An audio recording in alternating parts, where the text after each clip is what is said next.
ओम सर्वमंगल मांगल्ये शिवे सर्वार्थ साधिके शरणे त्र्यंबके गौरी नारायणी नमस्तुते। नमस्कार मित्रों, आपका भविष्य में हार्दिक अभिनंदन एवं स्वागत करता हूं मैं पंडित रमेश।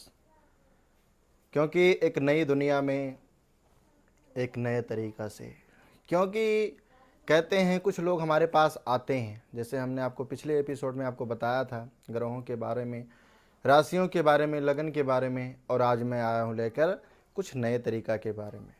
क्योंकि कुंडली में कुछ दोष होता है और कुछ ग्रहों का प्रभाव भी होता है। कुछ लोग हमारे पास आते हैं कुंडली लेकर और टिप्पणी करते हैं, कुछ हमसे लड़ पड़ते हैं कुंडली को लेकर। कहते हैं पंडित जी हमारा सब कुछ सही है, फिर भी हमारा फलादेश क्यों नहीं अच्छा है, हमारा भविष्य फल फिर भी क्यों फल नहीं मिल रहा है। लेकिन उसके अनुसार ये कुछ कहा गया है।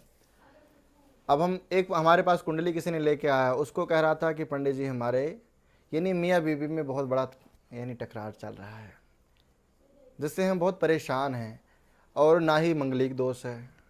देखो जी मित्रों, मैं आपको सभी को एक चीज़ बताऊंगा। कहते हैं कुंडली में मंगलिक दोष से ज़्यादा कहीं ना कहीं राहु और शुक्र का योग देखा जाता है।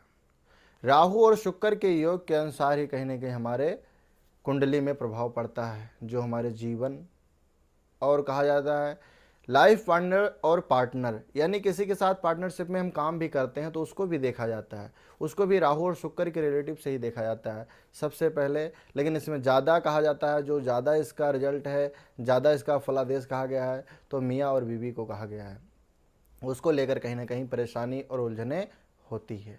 सर्वप्रथम क्योंकि कहा जाता है तीसरे घर में अगर जो शुक्र और राहु बैठा हो या शुक्र और केतु बैठा हो, तो कहा जाता है उसके विवाह में कहीं ना कहीं काफ़ी हद तक उसके ज़िंदगी में एक तबाही का कारण बनता है। और संतान, उसको संतान की फिक्र रहती है, संतान की चिंता रहती है।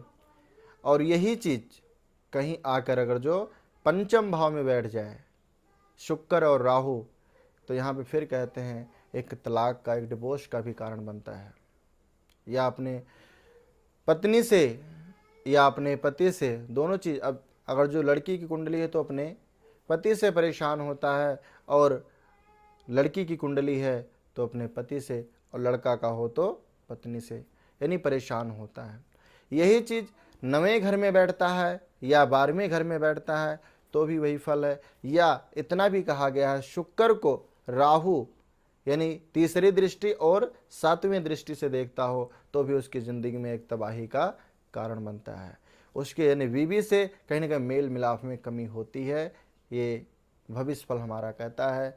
नमस्कार मित्रों, और मैं अगली जानकारी के साथ आपके अगले एपिसोड में आपसे साथ फिर हाजिर होंगे। तब तक के लिए नमस्कार, सत श्री अकाल, जय माता दी।